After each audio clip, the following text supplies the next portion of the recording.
A dar inicio, así tenemos tiempo de aprovecharla a la doctora y a la disertación. Les damos la bienvenida a este octavo módulo de pediatría ambulatoria. Muchas gracias por un encuentro más. Gracias por ser parte, por acompañarnos. Hoy tenemos el gusto de tenerla con nosotros a la doctora María José López Araujo. La doctora es especialista en pediatría y es médica de cuidados paliativos. Hoy vamos a tocar un tema muy importante que me parece que los pediatras o los médicos generalistas en el transcurso de nuestra formación tenemos poca llegada a ese paciente en seguimiento, en tratamiento paliativo. Son pacientes que muchas veces nos generan miedo, nos genera incertidumbre. Entonces nos pareció un tema de mucha importancia aprovecharla a la doctora para, como pediatras y médicos, poderlos abordar, bueno, por supuesto con excelencia y con mayor seguridad. Muchas gracias, doctora, por tu tiempo, por tu predisposición, y la doctora nos va a contar un poquito más de su formación y de su andar a lo largo de esto. Muchas gracias. Bueno, buenas tardes a todos. Muchas gracias principalmente por la invitación a ser parte de estos encuentros de pediatría ambulatoria y también por incluir un tema, bueno, que a mí obviamente que me toca muy de cerca y que me parece que es importante de a poco ir incluyéndolo en la práctica diaria de todos los pediatras, ¿sí? Así que les agradezco mucho por eso. El tema que me han pedido que venga a desarrollar es el rol del pediatra en el seguimiento del paciente en tratamiento paliativo. Y bueno, así que lo primero me parecía importante contarles un poquito quién soy. Como les ha dicho Laila, mi nombre es María José López Araujo, soy médica pediatra, pero me dedico a los cuidados paliativos pediátricos y actualmente ejerzo mi función en el hospital, en el CEPSI de Maperón, desde febrero de este año. Pero les quería contar un poquito cómo he llegado hasta aquí. Yo soy médica formada en la Universidad Nacional de Tucumán. Después, bueno, como tenía claro que quería dedicarme exclusivamente a los niños, he hecho mi formación en la residencia de pediatría en el Hospital Garrahan. Ahí, posteriormente, después de la residencia, me quedé haciendo una beca de perfeccionamiento en clínica pediátrica. Y después, como ya tenía una clara predilección, quizás por los pacientes oncológicos, continué mi formación con una beca de soporte clínico del paciente oncológico pediátrico. Y aquí, bueno, no es solamente que les quiero contar mi recorrido, sino justamente porque lo voy a relacionar con algunas cosas que después me voy a explayar un poco más.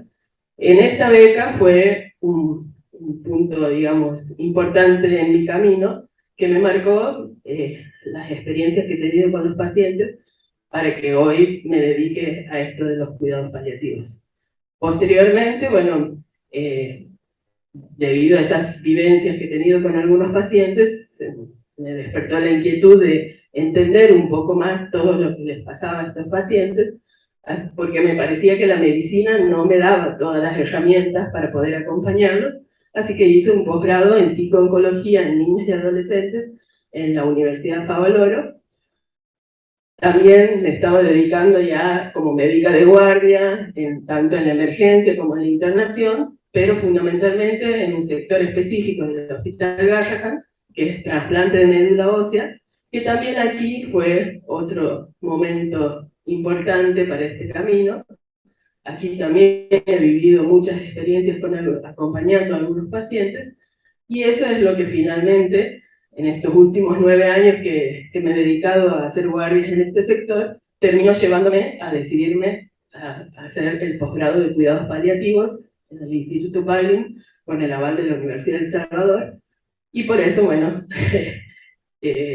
me han contactado desde aquí de Santiago, como aquí me había un especialista en cuidados paliativos, y bueno, me han ofrecido que me vuelva a mi provincia de origen, y bueno, gracias a Dios hoy puedo estar aquí, y puedo estar de a poquito, puedo empezar a hacer este recorrido, y me parece muy importante que hoy podamos charlar de esto para que empecemos a tejer redes con el interior también. Y bueno, y otras disciplinas afines que me han ayudado también en este camino son la musicoterapia y una tecnicatura en música popular, que bueno, que me han permitido unir puentes entre mis dos vocaciones, que son la música y la medicina. Pero bueno, vamos a acercarnos un poco más a lo que nos convoca hoy, que son los cuidados paliativos, y para ello tenemos que empezar hablando un poquito de la historia de los cuidados paliativos. Y para eso no podemos dejar de nombrar a dos personas muy importantes. Una de ellas es Cicely Saunders. Esta es una médica que nació en 1918 y falleció en el 2005. Para describir quién es Cicely Saunders, podríamos decir que fue una mujer que tenía un alma inquieta y una mente muy curiosa, que toda su vida se dedicó a los pacientes y desde joven tenía claro que quería dedicarse fundamentalmente a los pacientes en esa etapa terminal. Por eso primero fue enfermera, después por algunas dolencias físicas propias que le impedían dedicarse de lleno, estudió y fue trabajadora social, y cuando se dio cuenta que con eso no alcanzaba, decidió ser médica, estudió para ser médica, porque se daba cuenta que el abandono de los pacientes fundamentalmente lo ejercían los médicos. Entonces ella pensaba que siendo médica iba a poder ayudar a cambiar un poco esto. Ella fue la pionera de los cuidados paliativos modernos y fue la creadora del Hospice de San Christopher en Londres, que sirvió de modelo para los posteriores hospicios y casas de cuidado que a lo largo de todos los continentes. Así que bueno, ella es digamos que la pionera de los cuidados paliativos. Pero existe otra mujer que probablemente la conocen, Elizabeth Kubler-Ross, también una mujer muy inquieta, una médica psiquiatra. Ella nació en 1926, falleció en el 2004, que podríamos decir de ella que fue una mujer que no le tuvo miedo a la muerte, que se involucró con ella, estudió fundamentalmente los pacientes terminales, la muerte y las etapas del duelo, fue pionera de lo que es la tanatología, o sea, el estudio de la muerte, y dejó muchos escritos en sus libros, que, bueno, aquí les nombro algunos, que realmente son muy ricos en su lectura, así que el que tenga interés puede adentrarse en ellos. Pero vamos a avanzar un poquito más y definamos qué son los cuidados paliativos. Los cuidados paliativos, según la definición consensuada de la Asociación Internacional de Cuidados Paliativos, son la asistencia activa y holística de las personas de todas las edades que tienen un sufrimiento severo relacionado con la salud debido a una enfermedad grave y especialmente de quienes están cerca del final de la vida. Su objetivo es el de mejorar la calidad de vida de los pacientes, de sus familias y de sus cuidadores. Si tomamos los cuidados paliativos como un modelo de asistencia sanitaria, aquí hay 10 razones por las que podríamos pensar que es un excelente modelo de asistencia sanitaria, empezando que la asistencia sanitaria está centrada en la persona. Aquí la asistencia no se centra en la patología, sino en la persona. La persona es la que importa, la persona es la que padece, no es una patología, no es un pedazo de cuerpo, sino es la persona toda con todo su entorno.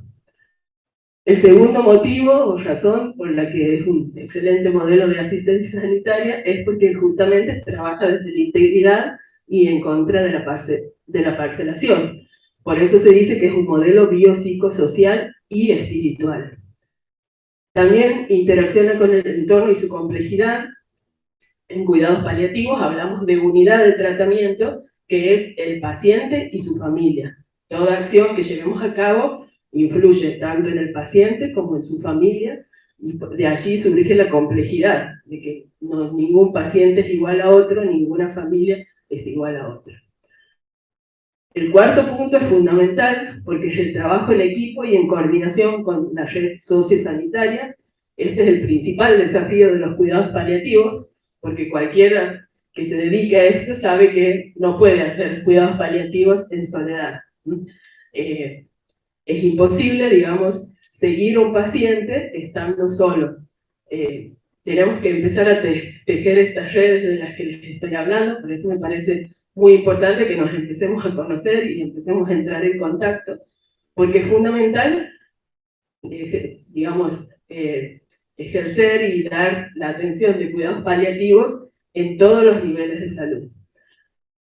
El quinto punto se refiere a que redefine los conceptos de eficiencia, éxito y fracaso de la atención sanitaria, porque justamente el éxito y el fracaso en los cuidados paliativos no se miden en que el paciente viva o muera, sino que justamente la atención que uno le brinde llegue a tiempo y sea la adecuada para ese paciente. El sexto punto se define por sí mismo, humaniza la relación asistencial. El séptimo punto trabaja desde la bioética total, porque bueno, incluye la bioética clínica, la bioética de las políticas públicas y todo lo que se relaciona con ello. El octavo punto, la asistencia como un arte que se practica en diálogo.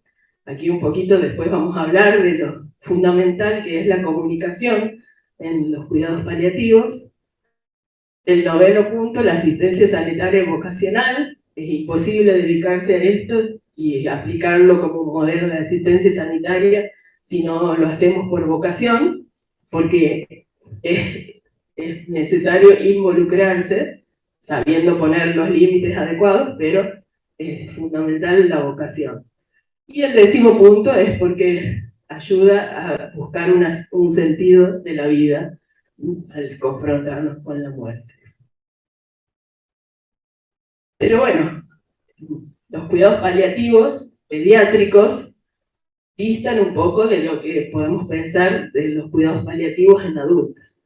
Entonces aquí les ofrezco una definición de lo que son los cuidados paliativos pediátricos. Son los cuidados que se ofrecen a aquellos pacientes, niños y adolescentes que presentan una afección que amenaza o limita su vida con el fin de mejorar su calidad de vida. ¿Qué son las condiciones que amenazan o limitan su vida? Las condiciones amenazantes para la vida son aquellas enfermedades que tienen un tratamiento curativo posible, pero que puede fallar, y que entonces progresará hacia la muerte. En cambio, las condiciones limitantes para la vida son enfermedades para las cuales no existe una expectativa razonable de curación y por las cuales van a fallecer en un tiempo más prolongado. En estos casos, algunos se presentan un deterioro progresivo que condiciona una dependencia cada vez mayor de sus padres o de sus cuidadores. Según la OMS, el cuidado paliativo para niños es el cuidado activo, total, del cuerpo, mente y espíritu del niño y abarca también el cuidado de la familia. Empieza cuando se diagnostica una enfermedad que requiere de cuidados paliativos y continúa independientemente de que el niño reciba un tratamiento orientado hacia la curación. Exige un amplio enfoque que incluya a la familia y a la comunidad, puede implementarse con éxito incluso cuando los recursos son limitados y puede ofrecerse en todos los niveles de atención y en los hogares de los niños. Entonces, ¿qué niños son aquellos que deben recibir cuidados paliativos? Existe una clasificación de la ACT que las divide en 4 categorías que por ahí nos va a clarificar un poco más qué patologías son las que requieren de cuidados paliativos. En el primer grupo encontramos a los niños que se encuentran en situación de amenaza para la vida, que tienen un tratamiento curativo posible, pero que puede fallar.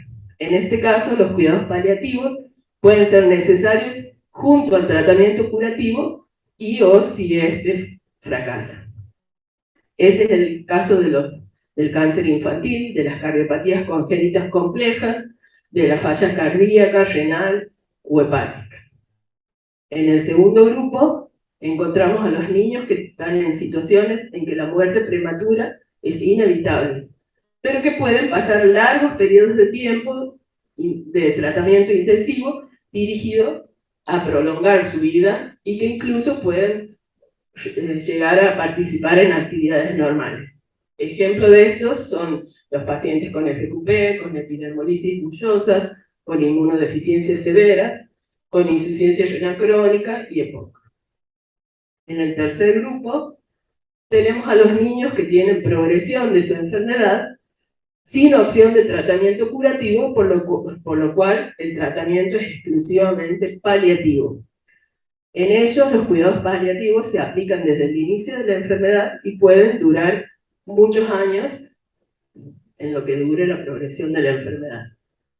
Ejemplo de esto son las mucopolisacaridosis, las distrofias musculares, las enfermedades metabólicas, algunas anomalías cromosómicas, la osteogénesis imperfecta en sus casos más graves.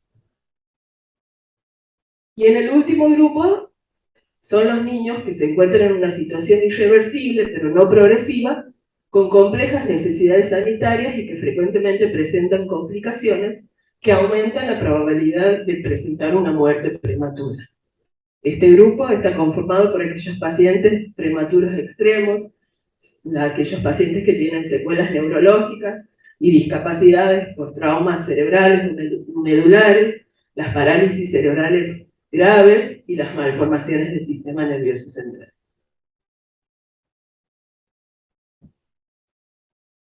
Bueno, una vez definido qué son los cuidados paliativos pediátricos y a quiénes están destinados, pasamos a un punto importante que todo pediatra debe conocer, que es una de las bases de los cuidados paliativos y que es el control de síntomas. En el control de síntomas, para guiarnos y para no olvidarnos los pasos a realizar en el control de síntomas, podemos ayudarnos con un acrónimo que es el EMA, que cada letra nos va a ir guiando qué es lo que debemos hacer. La primera E se refiere a la evaluación. Lo primero y fundamental es diagnosticar antes de tratar. Uno no puede tratar lo que no sabe qué está tratando. Entonces, este paso es fundamental. Y para ello podemos guiarnos con 4 preguntas básicas. La primera es, ¿cuál es la causa más probable de este síntoma? Este síntoma se debe a la enfermedad, es secundario al tratamiento que se ha instituido por la enfermedad, está asociado a la enfermedad o es por una enfermedad concurrente.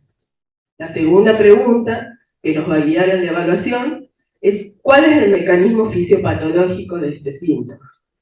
Y aquí, por ejemplo, si hablamos de dolor, podemos preguntarnos, ¿es un dolor de tipo nociceptivo? ¿Es un dolor de tipo neuropático? ¿Es un dolor de tipo mixto? La tercera pregunta es, ¿cuál es el impacto de este síntoma en la vida del paciente? Como sabemos, todo síntoma es algo subjetivo, entonces no impacta de la misma manera en un paciente que en otro, ni en su entorno familiar. Y la última pregunta es, ¿qué tratamientos ya se han implementado y qué respuesta hubo? Porque esto nos va a permitir también direccionar el tratamiento, ¿sí? Y evaluar la respuesta. Esa sería la primera E. La segunda E se refiere a la explicación. Y la explicación se autodefine, pero bueno, por ahí para que entendamos un poco más, hay que saber explicar al paciente qué es lo que encontramos, qué es lo que vamos a hacer en un lenguaje claro y entendible, digamos, al nivel cognitivo del paciente y de su familia. Hay que explicarle, ¿sí? Esto disminuye mucho la ansiedad y muchas incertidumbres que presentan tanto el paciente como su familia en el momento del diagnóstico. La primera M se refiere justamente al manejo terapéutico. Y aquí tenemos que considerar 3 aspectos básicos. Lo primero es corregir lo que se pueda corregir, lo corregible. Después pasaremos al tratamiento no farmacológico y juntamente el tratamiento farmacológico. Corregir lo corregible, por ejemplo, en el control de síntomas, si el síntoma es una disnea que se debe a un derrame pleural, hay que evaluar la posibilidad de drenar ese derrame pleural para que deje de producir el síntoma. El tratamiento no farmacológico, ya vamos a ver qué incluye y qué opciones tenemos. Y el tratamiento farmacológico, obviamente, está basado en fármacos, también ya me voy a explayar un poquito más después, así que pasamos a la otra M, que se refiere al monitoreo. Una vez que hemos decidido qué tratamiento es el mejor para ese paciente, y que lo hemos indicado, no podemos dejarlo librado al azar. Tenemos que controlar, tenemos que monitorear, tenemos que evaluar si se ha logrado la respuesta terapéutica esperada, o si han aparecido efectos adversos, o si han aparecido nuevos síntomas. Por eso es fundamental el monitoreo. Y finalmente, la A se refiere a la atención de los detalles. Otra cosa que muchas veces no estamos acostumbrados los médicos, o que lo hacemos a medias, que es justamente tomarnos el tiempo de explicarle al paciente, además de explicárselo verbalmente, explicarle y dejarle por escrito, con letra legible, las indicaciones, la receta, rechequear si ha entendido cómo es el tratamiento. En el caso del tratamiento analgésico con opioides, esto es fundamental. Uno no puede indicar una morfina y decirle la dosis y no chequear si la mamá o el papá sabe leer, si ha entendido, si le ha quedado alguna duda, porque justamente de eso va a depender el fracaso o el éxito del tratamiento y la adherencia al tratamiento. Así que a esto se refiere la atención a los detalles. Vamos a pasar ahora a preguntarnos cómo evaluar uno de los principales síntomas, que es el dolor. Y para ello también podemos echar mano a una regla mnemotécnica para no olvidarnos por ahí las características que sí o sí tenemos que evaluar del dolor. Sabemos que el dolor es subjetivo, por eso va a cambiar de paciente a paciente y es fundamental averiguar cada una de estas características. La regla mnemotécnica es PQRST, que siguiendo las letras en inglés de cada característica nos van a guiar lo que tenemos que indagar acerca del dolor.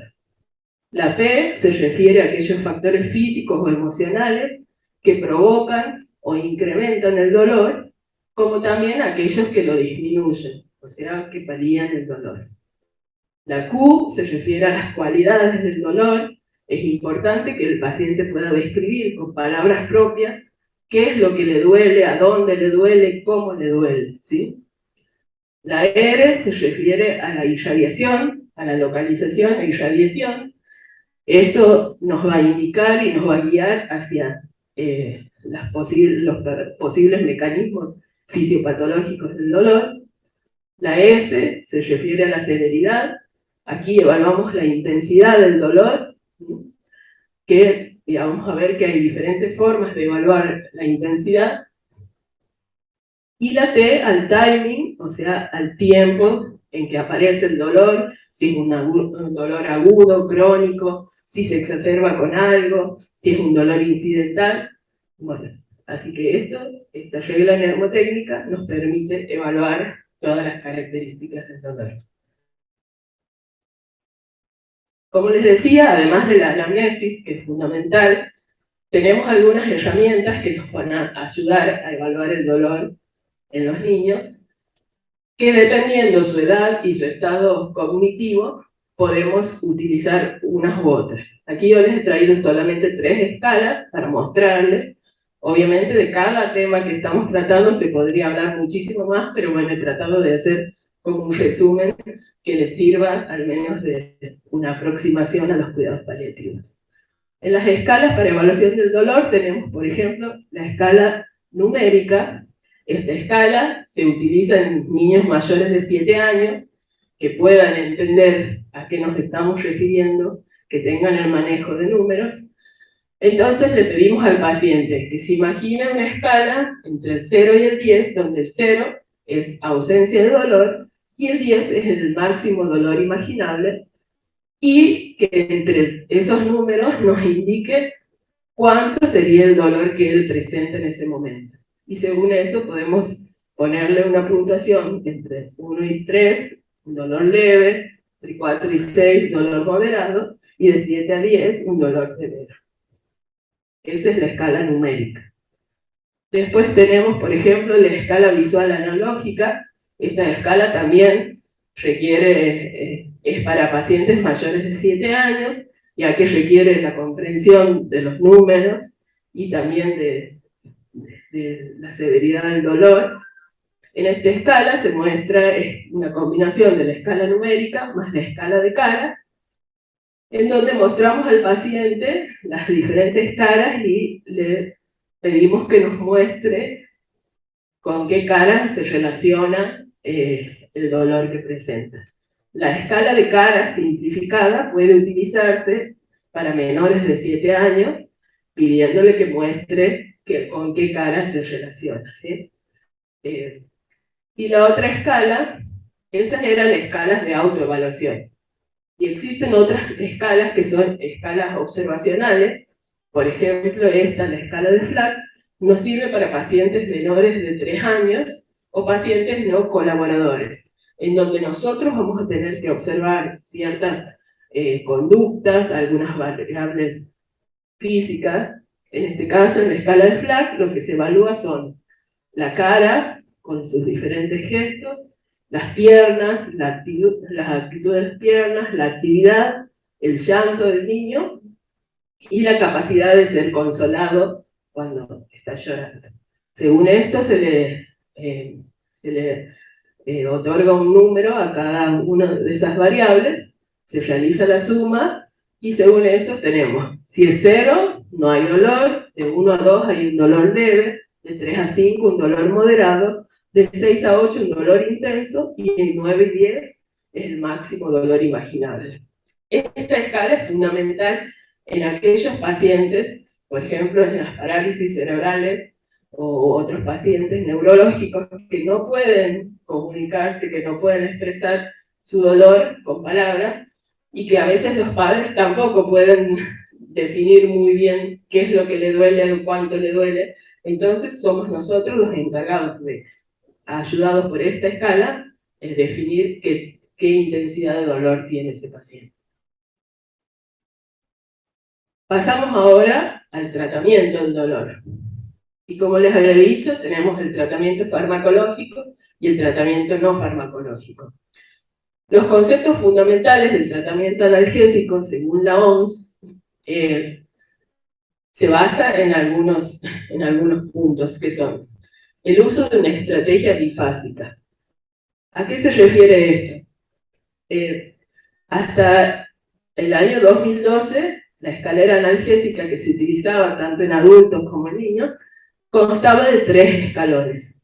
En el primer escalón, para un dolor de severidad leve, entre 1 y 4, se utilizaban los AINES. Y se podía considerar agregar algún fármaco coadyuvante si era necesario o no. El segundo escalón, se utilizaba un opioide débil asociado a los AINES y también se podía agregar algún coadyuvante. Esto era para el dolor moderado. Y el tercer escalón era para el dolor severo, utilizando opioides fuertes, más AINES y más coadyuvantes. Pero en el año 2012, basado en estos conceptos fundamentales que les mencionaba del tratamiento analgésico, se vio que para los niños era mejor una estrategia bifásica, en donde en la primera fase, para el dolor leve, se utilizan fundamentalmente los AINES, paracetamol o ibuprofeno, y para la segunda fase del dolor moderado a severo, directamente se utiliza lo que se llama la analgesia de amplio espectro, combinando AINES más opioides fuertes, que es donde la morfina es la de elección, y asociado a un coadyuvante si es necesario. Esto se demostró que era mejor para los niños, ya que en el segundo escalón se utilizaba la codeína, que es una prodroga de la morfina, y que no es tan segura como la morfina, ya que su metabolización es muy errática, tanto a nivel individual como étnico. Entonces, comparado con la morfina, era mucho más seguro usar dosis bajas de morfina para el dolor moderado que utilizar la codeína. Por eso, a partir del año 2012, directamente la escalera analgésica en los niños consta de 2 escalones. También algo fundamental, que muchas veces no lo hacemos bien en pediatría, es la administración a intervalos regulares del tratamiento analgésico. Estamos a veces poco acostumbrados ante un niño que tiene dolor a darle un analgésico en forma reglada. Siempre decimos, no, dale según necesidad, SOS, y la verdad que no es lo correcto. No hay que esperar que el niño tenga dolor para poder darle el analgésico. En un niño, sobre todo que tiene un dolor asociado a una afección física, lo correcto es hacerlo a horario antes de que se presente nuevamente el dolor. Lo otro es el uso de la vía de administración adecuada, y en pediatría, obviamente, lo mejor sería siempre poder utilizar la vía oral. En casos de que no se pueda utilizar la vía oral, en pacientes que tienen sonda nasogástrica o gastrotomía, la vía enteral sería la que le sigue, y también tendríamos que empezar a amigarnos un poco con una vía poco usada, que es la vía subcutánea. Siempre salteamos la vía subcutánea y pasamos ya directamente a la endovenosa. Así que bueno, ese también es un desafío, de empezar a aprender a usar la vía subcutánea. Y por último, la individualización del tratamiento. Cada tratamiento analgésico es para ese niño en especial. No podemos indicar un tratamiento general para todos los niños, sino tenemos que considerar que es un tratamiento específico para ese niño y que hay que ir monitorizando las dosis adecuadas para llegar al efecto terapéutico buscado.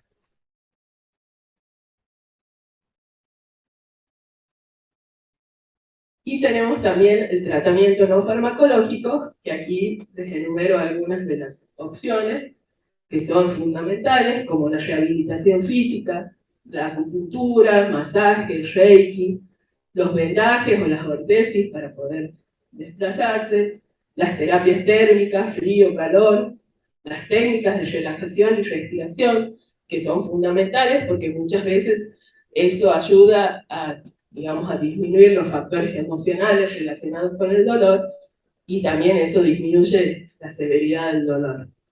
Y el apoyo psicológico y el apoyo espiritual son fundamentales. Bueno, pasamos ahora a un tema crucial en cuidados paliativos, que es la comunicación. La comunicación es la llave que nos permite acceder al mundo del paciente. Como dice Wacławski en los axiomas de la comunicación, el primer axioma dice: es imposible no comunicar. Incluso cuando creemos que no estamos comunicando, estamos comunicando. Entonces esto es fundamental en la medicina en general y más en cuidados paliativos. Tenemos que tener en cuenta que cuando nosotros comunicamos algo, solo el 7% de lo que decimos del mensaje es lo que decimos, o sea, el contenido del mensaje. Y el 93% corresponde a cómo lo decimos. Miren si nos será importante tener en cuenta esto. Y de esto, desde cómo lo decimos, el 38% depende del tono de voz que utilicemos, de las inflexiones, de la cadencia de las palabras, y el 55% restante se debe al lenguaje no verbal, o sea, a los gestos. Entonces, tenemos que prestar mucha atención, y fundamentalmente en la comunicación en cuidados paliativos, a lo que expresamos con los gestos, con las miradas, también con las expresiones faciales, con el tacto, con la distancia corporal, que esto es la proxemia, es la distancia que uno ocupa en una relación cuando está interactuando con otro, y también fundamentalmente los silencios. Si uno pudiese tener en cuenta todo esto, cómo influye en la relación con el paciente, se daría cuenta por qué hay tantos obstáculos. Muchas veces somos nosotros mismos los que no miramos al paciente, los que hacemos gestos que a veces involuntarios, pero que interfieren en la relación, a veces también con el tacto, o por invadir demasiado su espacio físico, o por mantenernos muy distantes, y también el no respetar los silencios del paciente o no saber interpretarlos. Muchas veces pensamos que el paciente no quiere hablar, o no tiene interés, o ponemos cualquier otra justificación, y en realidad el silencio es parte de la comunicación. Hay que saber poder interpretar y también como aguantarse esos silencios y no tratar siempre de llenar la comunicación con palabras. Por eso es fundamental la escucha activa. Cuando uno va a comunicar algo, no es solo la información que uno vierte en el otro, sino poder escuchar activamente qué es lo que el otro me tiene que decir. No estar reactivo para lo que me va a decir, sino escuchar para entender, para procesar y para poder acompañar. Eso es fundamental en la comunicación en cuidados paliativos. Y otro punto importante es la empatía. Fundamental que podamos ser empáticos, pero la empatía no es solo lo que pensamos de, empatía es ponerse en el lugar del otro, empatía es ponerse en los zapatos del otro. No es solo eso, la empatía es algo que va más allá. La empatía es una construcción multidimensional que comprende tanto aspectos cognitivos como afectivos. La empatía es sinónimo de conexión. Yo no puedo ser empático si no me conecto con el otro. Para ser empático necesitamos una aptitud y una actitud. Tengo que querer y tengo que poder ser empático. Tengo que tener una capacidad, una aptitud, un poder, y tengo que querer ser empático. Tengo que estar dispuesto y tener la actitud. Pero a ese querer y a ese poder también le tengo que sumar conocimientos. O sea que la empatía es algo que se puede aprender. Y una vez que entendemos todo esto, podemos utilizar la empatía como una herramienta terapéutica y como una estrategia para una intervención terapéutica eficaz. Obviamente hay facilitadores y obstáculos para la comunicación empática. Los facilitadores para una comunicación empática son buscar el ambiente apropiado. No es lo mismo mantener una conversación en un pasillo de hospital donde pasa todo el mundo, donde hay un montón de ruidos, un montón de interrupciones, a buscar un lugar donde uno se pueda sentar, estar cerca del paciente y de su familia, hablar tranquilamente, saber escuchar, todo esto que hemos hablado de la escucha activa, o sea, escuchar no para reaccionar, sino para comprender. Todo eso facilita a la empatía. Y los obstáculos son justamente todo lo otro que hemos ido nombrando. La falta de tiempo, el no buscar el lugar adecuado, el no mirar al paciente, el presuponer y decir, ponerle rótulos al paciente o a la familia, que es una familia molesta, que cuestiona todo, que todo eso interrumpe la comunicación y la empatía. Y bueno, y otro punto crucial en cuidados paliativos, y por el que muchos le tienen miedo, digamos, a esta especialidad, es el final de la vida, los últimos días de vida. Y muchas veces cuando decimos cuidados paliativos es lo primero que se nos viene a la mente, y pensamos que cuidados paliativos es solamente para el paciente que se está muriendo. Pero también hay varias cosas que justamente en esas últimas etapas de vida no sabemos hacer bien. Por eso me parecía fundamental mostrarles esto, que es lo que sí o sí tenemos que acordarnos y tratar de hacer en esos últimos días de vida con el paciente. Fundamental es el control de síntomas.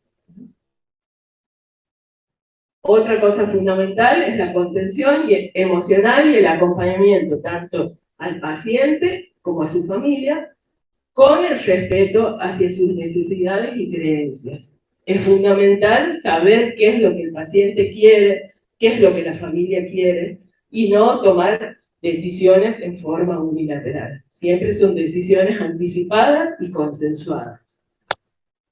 Otro punto fundamental es el aseo y el confort del paciente. Muchas veces vemos niños que están en sus últimas etapas y que ya no los bañan o que no cuidan los detalles como el aseo de la boca o diferentes cosas que para el paciente son fundamentales, porque tiene que respetarse su dignidad hasta el último momento. Entonces el aseo y el confort es algo que no tenemos que olvidar. También el contacto y la posibilidad de despedida, tanto con sus familiares como con sus seres significativos. Este es otro punto que muchas veces olvidamos, sobre todo me estoy refiriendo a los pacientes que se encuentran hospitalizados. Muchas veces reducimos, digamos, obviamente están sus papás, a veces logramos que se pueda permitir el ingreso de sus hermanitos o de sus abuelos, pero también es importante, cuando el paciente lo puede expresar, ver qué otros seres son significativos para él. Esto obviamente si la muerte se va a producir en su domicilio es mucho más fácil de llevar, y también ahí obviamente que sería dentro de los seres significativos, estarían incluidas las mascotas y, bueno, y otros seres que sean significativos para el paciente. Otro punto muy importante en los últimos días de vida es la sedación paliativa. La sedación paliativa no está indicada en todos los pacientes en sus últimos días de vida. Esto solamente se debe indicar cuando aparecen síntomas incontrolables, a pesar de que se haya instituido el tratamiento en forma correcta. Entonces, si vemos que el paciente ya está con la analgesia adecuada y siguen apareciendo síntomas del dolor incontrolable, de disnea y síntomas que le produzcan disconfort, ahí es el momento de plantearse la sedación paliativa, no antes. Otro punto fundamental es la adecuación del esfuerzo terapéutico, y esto significa, es justamente la atención a los detalles. Significa minimizar el control de signos vitales y evitar monitoreos. Muchas veces vemos que un paciente que ya está en su etapa final está conectado a un monitor que está constantemente sonando, e interrumpiendo ese momento tan especial en el que uno tiene que favorecer el silencio, la calma, el que esté rodeado de sus familiares, y no con distractores o interruptores que atenten contra este momento. Entonces, no es necesario estarle controlando cada 4 horas, cada 6 horas los signos vitales, porque no va a cambiar en nada su evolución. Evitar el uso de medicamentos fútiles. Esto también lo vemos muchas veces. Pacientes que están a punto de fallecer y todavía tienen indicado hierro, vitaminas, calcio y un montón de cosas que en este momento ya no lo necesitan. Evitar maniobras invasivas. Esto muchas veces lo hemos visto, sobre todo cuando no está hablado con los padres de que de nada va a servir reanimarlo, pasarlo a terapia intensiva. Sabemos que todas estas maniobras invasivas no van a cambiar el curso de su evolución, entonces tener en claro que hay que tratar de evitar, pero de forma consensuada, hablado previamente con los padres. Reducir la nutrición enteral y la hidratación parenteral, y retirar, como les he dicho, todo lo que sea molesto para el paciente y su entorno familiar. Y una vez producido el fallecimiento del paciente, un punto muy importante, que no le sabemos prestar atención también, son los cuidados post-mortem. Muchas veces, sobre todo cuando el fallecimiento se produce en el hospital, es un momento de crisis, porque no estamos acostumbrados a enfrentarnos a la muerte, y en ese momento tanto enfermería como los médicos, los padres entran como en un momento de incertidumbre, de no saber qué hacer, y en realidad no hay que hacer nada más que acompañar y mantener la calma, y permitirles a los padres que sean parte de los cuidados del cuerpo. ¿Sí? Entonces, permitirles que participen en la limpieza, si quieren, obviamente no es algo impuesto, pero que participen en la limpieza, en el cambiado de la ropa que generalmente han elegido para ponerle. Entonces, todas esas son cosas que ayudan a que posteriormente el duelo se produzca de una manera más normal. Y bueno, una buena noticia de este año es que tenemos una ley de cuidados paliativos que se ha sancionado el 6 de julio de este año, la ley 27.678, que justamente lo que busca es posibilitar la llegada, la accesibilidad de los cuidados paliativos a todos los pacientes que tengan enfermedades limitantes o amenazantes de su vida, sea en el nivel que se encuentren, desde el primer nivel al tercer nivel o en sus hogares, ¿sí? Así que esta es una muy buena noticia. Y bueno, ya medio llegando al final, no sé si queda tiempo. Sí, sí, así que, bueno, les quería contar algunas experiencias de mi recorrido, que por ahí van a ilustrar un poquito más todo esto que les he venido hablando en forma teórica. Bueno, les quería contar un poquito de Carolina. Carolina era una paciente de 17 años que la conocí cuando estaba haciendo justamente la beca de soporte clínico del paciente oncológico. Ella tenía un diagnóstico de osteosarcoma de fémur distal izquierdo con metástasis pulmonares. Yo la he conocido en su primer año de tratamiento porque justamente ella se internaba para hacer las quimioterapias. Y ahí, bueno, hemos ido entablando, digamos, esta relación médico-paciente. Así que en ese primer año yo la acompañaba más que nada cuando se internaba para las quimios. Al año siguiente, después de que se le detectan las metástasis pulmonares y que se vio que no se podía resecar porque tenía una siembra múltiple en ambos pulmones, empezó con algunas lesiones en piel y con mayor requerimiento transfusional, por lo cual se le terminó haciendo una PAMO y se detectó que tenía una segunda enfermedad oncológica, una leucemia mieloide aguda.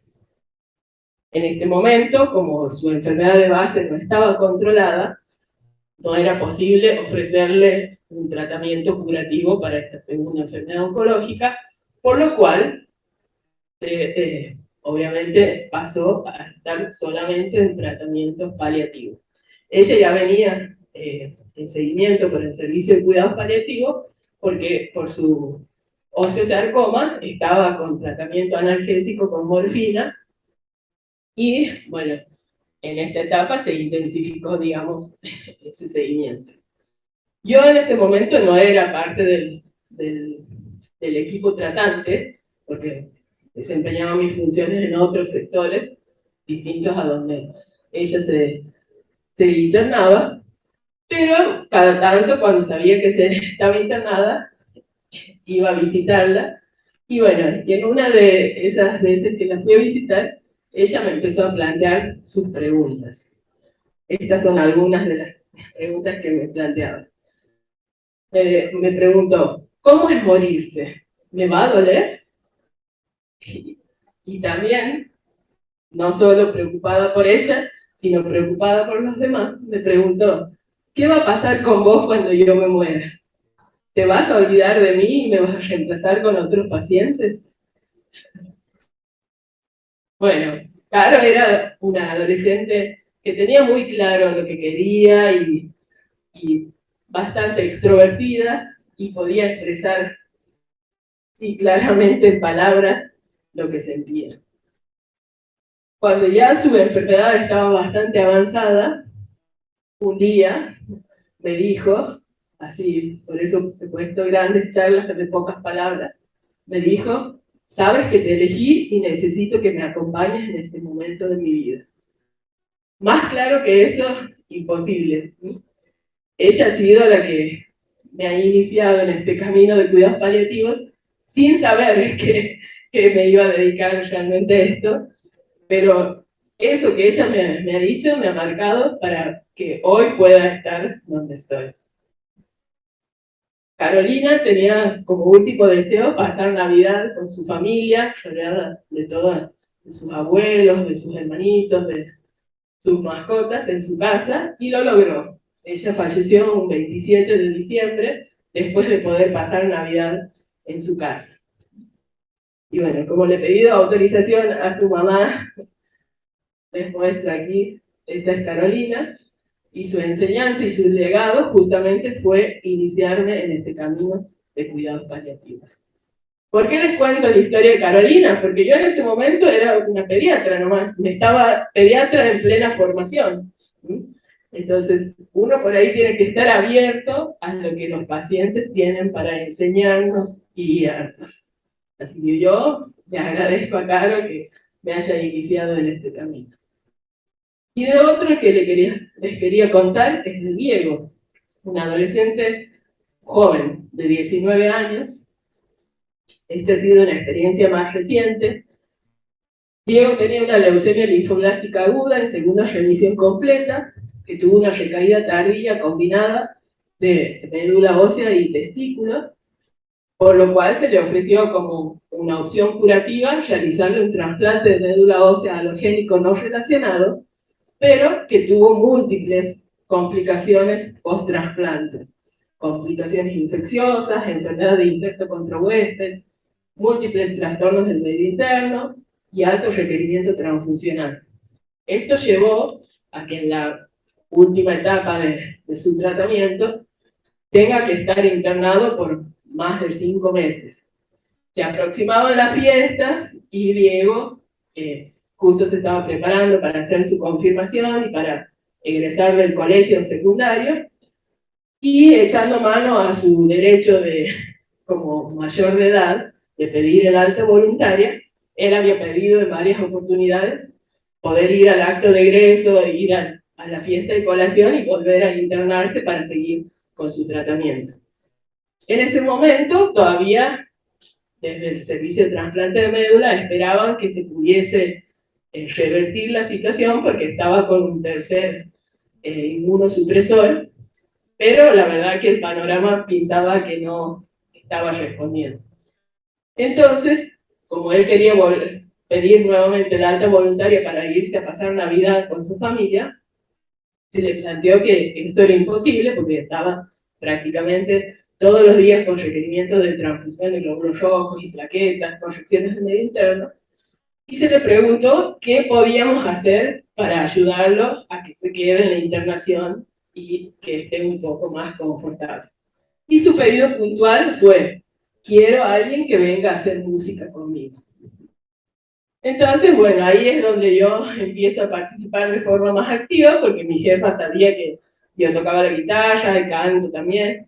Entonces me pidió si yo podía en mis guardias llevar la guitarra y empezar a interactuar con Diego en algunos momentos.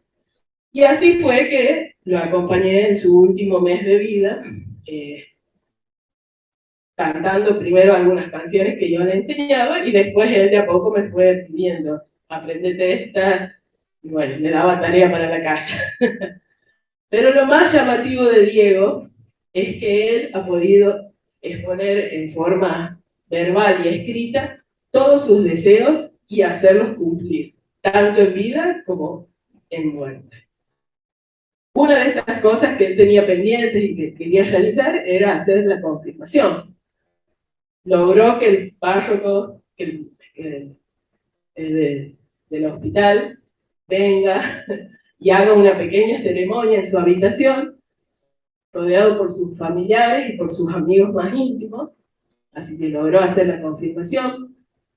Dejó por escrito la lista de familiares y amigos que quería ir citando día por día para despedirse. Eso se le permitió también desde el servicio de trasplante de médulas, así que las últimas semanas era cada día venía un amigo, un familiar a despedirse. logró que su sobrino, que era menor de edad, pudiese ingresar al servicio, porque no se permitían que ingresen tanto al hospital y mucho menos a un sector como trasplante de médula, que es un sector donde los pacientes están totalmente aislados. También pudo tener una reunión con sus mejores amigos, pidió que su velatorio fuera en el salón de actos de su colegio, y lo logró porque el velatorio fue ahí. Organizó su despedida, su velatorio, como una gran fiesta con coca y pizza para todos, y así se cumplió. Yo tuve la posibilidad de asistir a su velatorio, y realmente es algo que me llamó la atención, que en un momento de la reunión, en que se mezclaba el llanto y la risa a veces, de repente había pizza y coca para todo el mundo, y la mamá me decía, coma doctora, tome doctora, porque si no Diego se va a enojar. Y también, y esto quizás es lo más llamativo, él dejó por escrito para su mamá todos los elementos que él quería llevarse para su próximo viaje. En ese momento del velatorio, una escena tragicómica, fue ver cómo su mamá y su hermana mayor hacían todo lo posible para meter en el cajón todo lo que él les había pedido. Su equipo de fútbol, su manta favorita, un rosario, otros elementos más, y también la coca y la pizza. Esto puede parecer gracioso, pero también la enseñanza que nos deja es cómo él estaba consciente de que estaba por emprender un viaje y se estaba preparando para todo eso. Por eso lo más llamativo que a mí me dejó de esta experiencia con Diego fue su preparación espiritual para la trascendencia por medio de la música.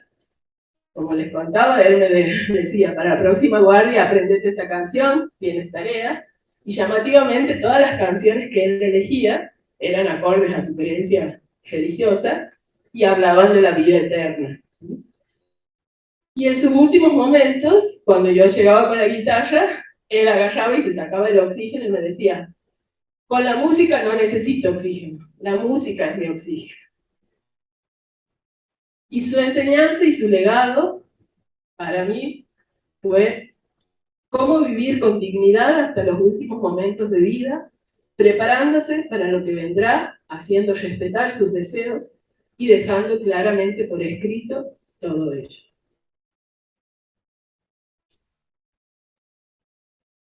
Bueno, y aquí les dejo para que tengan en cuenta y no olviden, y quizás para que también se lo bajen de internet y lo tengan a mano. Este es el ABC de los cuidados paliativos pediátricos, que es de la SAP, donde es una ayuda a memoria para un resumen de todo lo que hemos estado hablando. La A se refiere a la calidad de vida. Ahí están los 4 grupos de pacientes que les he hablado de la clasificación de la ACT. Entonces, para recordar qué pacientes requieren de cuidados paliativos y cómo mejorar su calidad de vida. La B se refiere al cuidado activo e integral, que los cuidados paliativos básicos o de nivel primario los podemos brindar todos los pediatras, sea el nivel en el que nos encontremos, y que solo en algunas circunstancias sí es necesario los cuidados paliativos especializados, y de ahí la importancia de poder trabajar en red.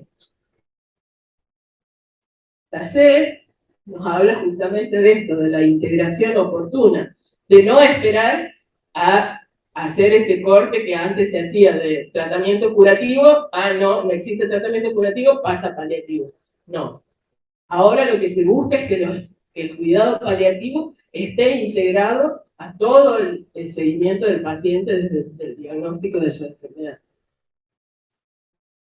Bueno, aquí no lo voy a leer, pero bueno, por eso es importante, si se lo pueden descargar y tener a mano, es una ayuda en memoria.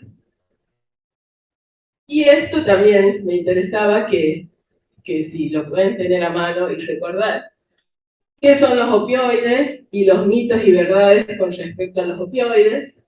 Bueno, los opioides son medicamentos que actúan sobre el sistema nervioso disminuyendo la sensación dolorosa. Mito, ¿verdad? Las personas que consumen opioides se hacen adictas. Mito, totalmente un mito. Los opioides se indican en los pacientes con dolor moderado a severo. En esta situación el riesgo de adicción es casi nulo y obviamente requiere una supervisión médica. Otro mito o verdad, si se toman opioides por mucho tiempo dejan de hacer efecto. Falso, erróneo, mito nomás. Con su uso prolongado no dejan de ser eficaces para controlar los síntomas como el dolor, pues la dosis se puede ir adecuando hasta conseguir el alivio. Otro de los mitos es que los opioides son para pacientes que están en sus últimos días de vida. Esto es lo que más asusta. Decimos morfina y piensan que ya se está muriendo. Y no, la morfina es un analgésico potente que hay que saber cuándo indicarlo y cómo evaluar su respuesta. Y el último mito es que los opioides acortan la vida. Esto es totalmente falso. El objetivo es aliviar el dolor y no causar la muerte del paciente. ¿Esto por qué hago tanto hincapié? Porque me ha pasado justamente ahora con una paciente que estoy siguiendo, una nena que tiene una parálisis cerebral y una luxación de cadera. La han operado de la luxación de cadera hace 4 meses y está en tratamiento con morfina, y tanto su médica de cabecera, su pediatra de cabecera, como el fisiatra que la sigue, me han hecho llegar a través de la madre sus dudas de que ese tratamiento esté bien indicado o no. Y lo peor de todo no es que puedan cuestionar el tratamiento, sino que la llenan a la madre de inseguridad, de incertidumbre, de dudas, que no son de la madre, porque la madre ve el efecto que tiene el tratamiento en su hija, que tiene una mejor calidad de vida, que está sin dolor. Pero, como otros profesionales le dicen, no, hay que suspenderle, no es un tratamiento que es para ella, es mucho tiempo el que lleva, le acorta la vida, entonces eso, digamos que está como boicoteando el tratamiento y la relación médico-paciente. Entonces yo les pido que si tienen dudas, se comuniquen conmigo. Ahora les voy a dejar yo mi mail. Justamente por esto me parece importante empezar a desmitificar todos estos mitos relacionados al tratamiento analgésico, perder el miedo, instruirse y trabajar en equipo, ¿sí? Bueno, ahora no sé si tienen alguna pregunta, alguna duda, algún comentario. Abrimos el espacio para eso. Doc, la verdad es que muchísimas gracias. Nos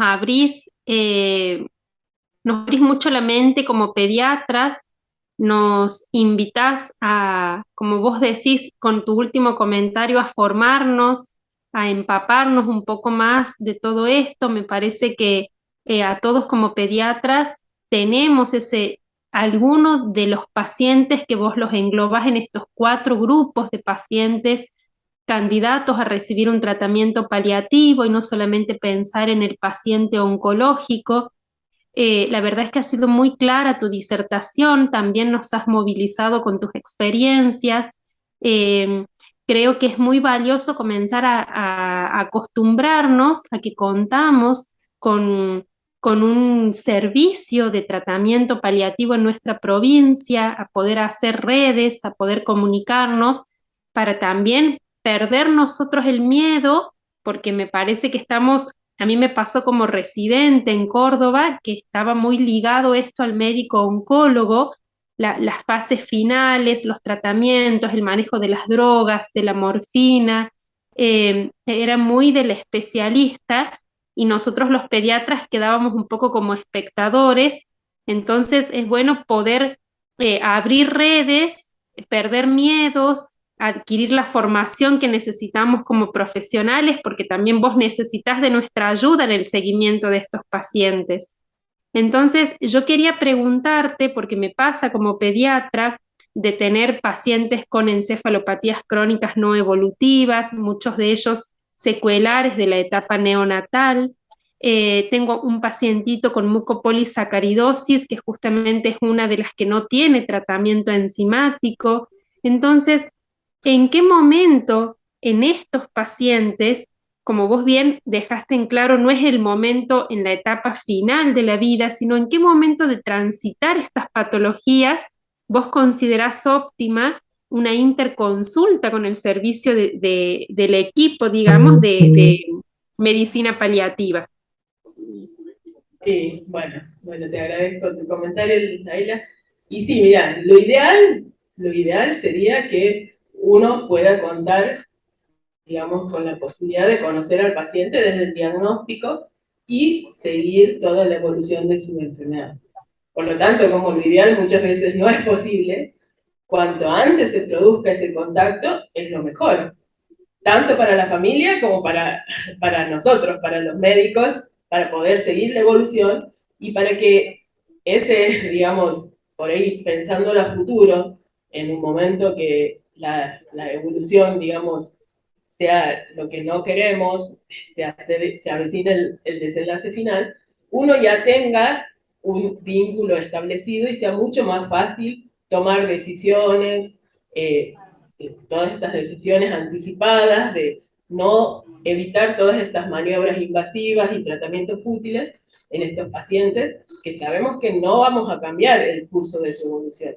Entonces nos permite acompañar de otra manera a estos padres que muchas veces son conscientes de lo que va a pasar, pero si nosotros como equipo médico no les damos esa posibilidad de ir trabajando sobre eso, muchas veces se llega a esos extremos de que el paciente cae en sus últimos momentos a una guardia y se hacen maniobras invasivas que para nada le sirven al paciente y que entorpecen el buen morir.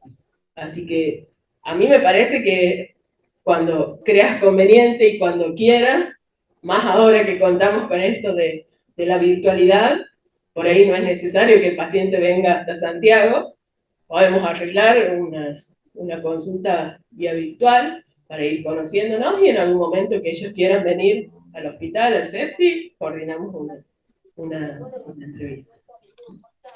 Perfecto, Doc. Bien. ¿Y cómo te manejas? Porque yo veía que vos los dos casos que presentaste son pacientes mayores a 15 años. Nosotros estamos acostumbrados a manejar los pediátricos hasta los 15. Nos pasaba un poco con los pacientes, por ejemplo, con patologías crónicas como la fibrosis quística, en donde empezábamos a hacer esa transición entre los 14 y los 15 con los neumonólogos y el equipo de fibrosis, en este caso en particular, de adultos. Entonces, ¿cómo te manejas vos en esa transición en el paciente o en el servicio en el sepsi, en las edades límites, digamos, o hasta qué punto los manejan ustedes y si después hay una cierta coordinación y derivación al equipo de adultos?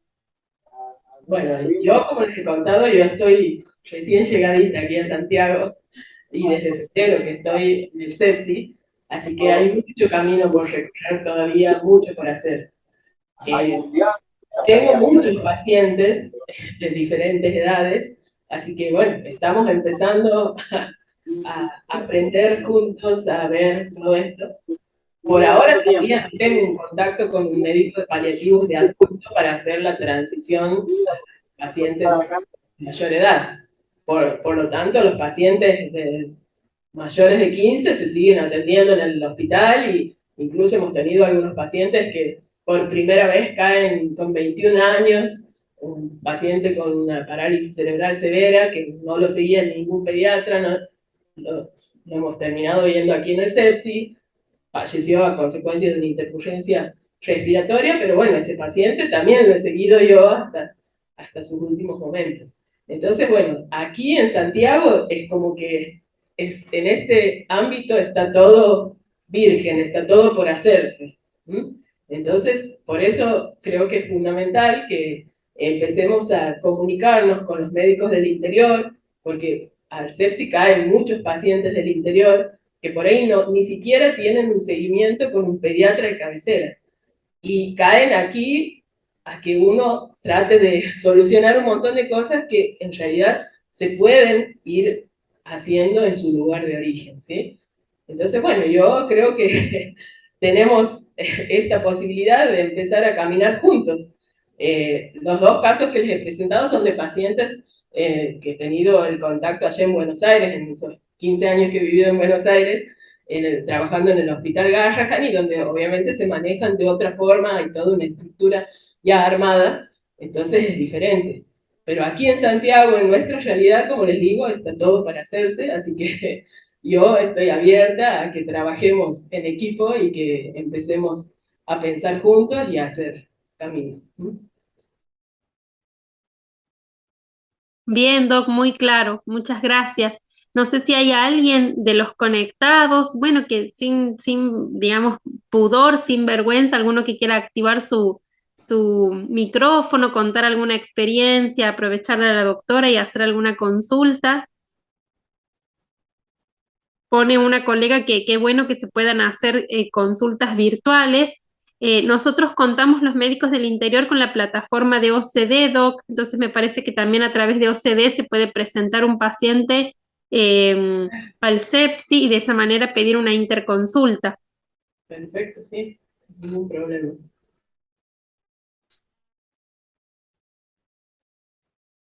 Bien, bueno, Doc, agradecerte mucho. Yo me voy a encargar de entrar a la página de la SAP para descargar los archivos que nos sugeriste, para tenerlos también como machete, como archivo nosotros los pediatras.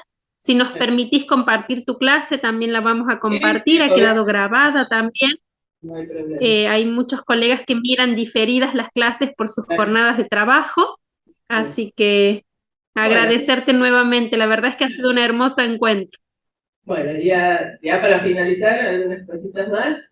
Me parecía importante recordarnos esto, del diálogo entre Charlie Brown y Snoopy, que dice: un día nos vamos a morir, Snoopy. Cierto, Charlie, pero los otros días no. Y muy relacionado con esto, volvemos al principio, con quien empezábamos a hablar de un poco de historia, y la volvemos a citar a Cicely Sanders, y es mi deseo que podamos hacer y decirle a nuestros pacientes lo que ella les decía y hacía con sus pacientes.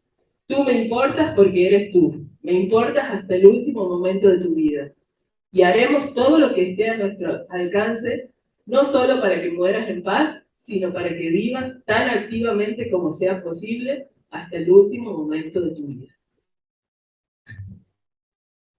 Y ahí lo dice ella: importa porque eres tú hasta el último momento de tu vida. Bueno, muchas gracias por su atención, y ahí les dejo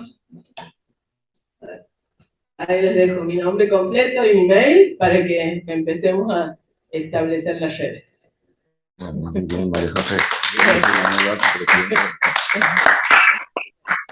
Gracias, Laila, por la coordinación. Acá le hacemos la entrega de su certificación a María José. Muchas gracias, Doc. Qué hermoso encuentro. Muchas gracias. Bueno, muchas gracias. Y una pionera en este desafío, y tal cual como dijo Laila, por abrirnos la cabeza y, bueno, y pensar un poco más allá, y nos sentimos un poco más apoyados, como dijo Laila, y no tan huérfanos de no saber a quién recurrir. Y bueno, y vas a ser pionera en nuestra tierra. Gracias. Muchas gracias. Muchas gracias.